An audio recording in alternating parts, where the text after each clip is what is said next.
In the heart of the forest, where sunlight filtered through the tall trees and birds sang sweet melodies, lived Peter, a little rabbit full of boundless energy and curiosity. With his long ears packed up and his fluffy white fur gleaming in the morning light, Peter hopped among the ferns and wildflowers, his bright eyes darting from one discovery to the next. One sunny morning, as Peter frolicked through the underbrush, he stumbled upon his friend Leo, a gentle bear with a warm smile and a heart of gold. Leo was sitting by a patch of wildflowers, a jar of honey nestled in his paws. "Hey, Peter!" Leo called out, his voice echoing through the trees. "Come join me, I've got something special to share." Curious, Peter bounded over to Leo's side, his nose twitching with anticipation. "What do you have there, Leo?"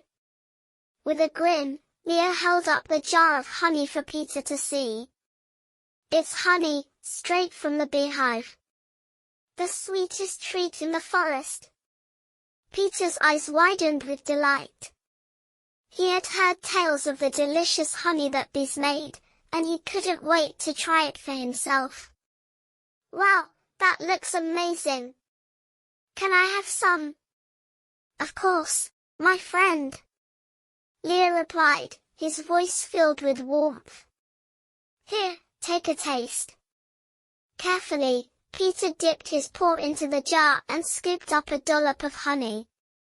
He brought it to his lips and took a tentative lick, savoring the golden sweetness that burst onto his tongue. But as he swallowed, he couldn't help but grimace. The honey was far sweeter than he had expected, almost overpowering in its intensity. Leo watched Peter's reaction with concern, noticing the slight furrow in his brow. "Is something wrong, Peter?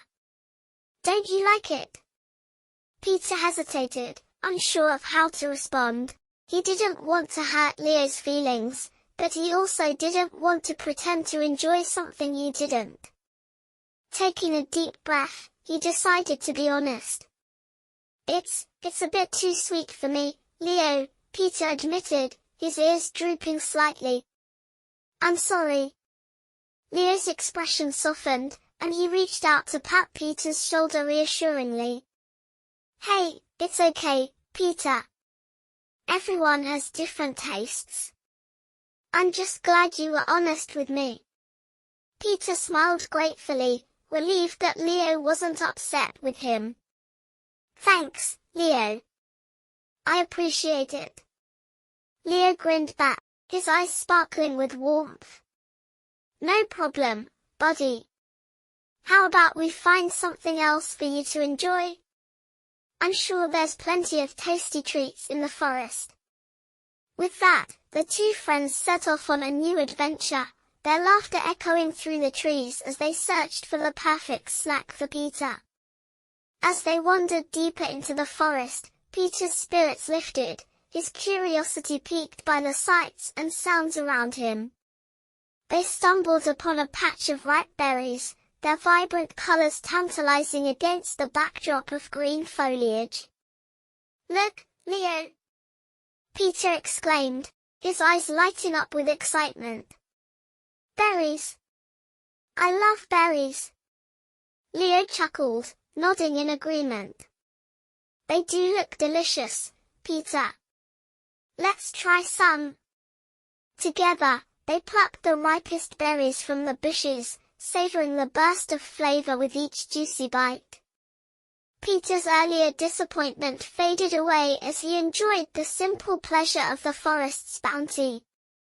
After their berry feast, Peter and Leo continued their exploration, stumbling upon a hidden grove of carrots nestled among the trees.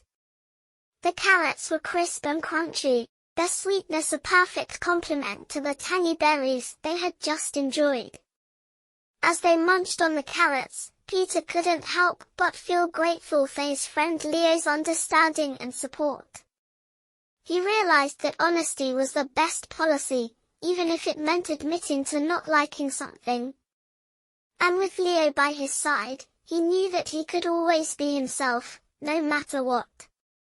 As the sun began to dip below the horizon, casting long shadows across the forest floor, Peter and Leo made their way back home, their hearts full and their bellies even fuller.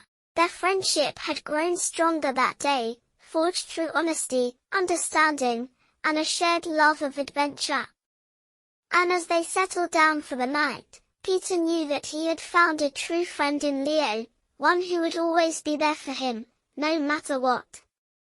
With a contented sigh, he closed his eyes and drifted off to sleep, dreaming of the many more adventures that awaited them in the forest.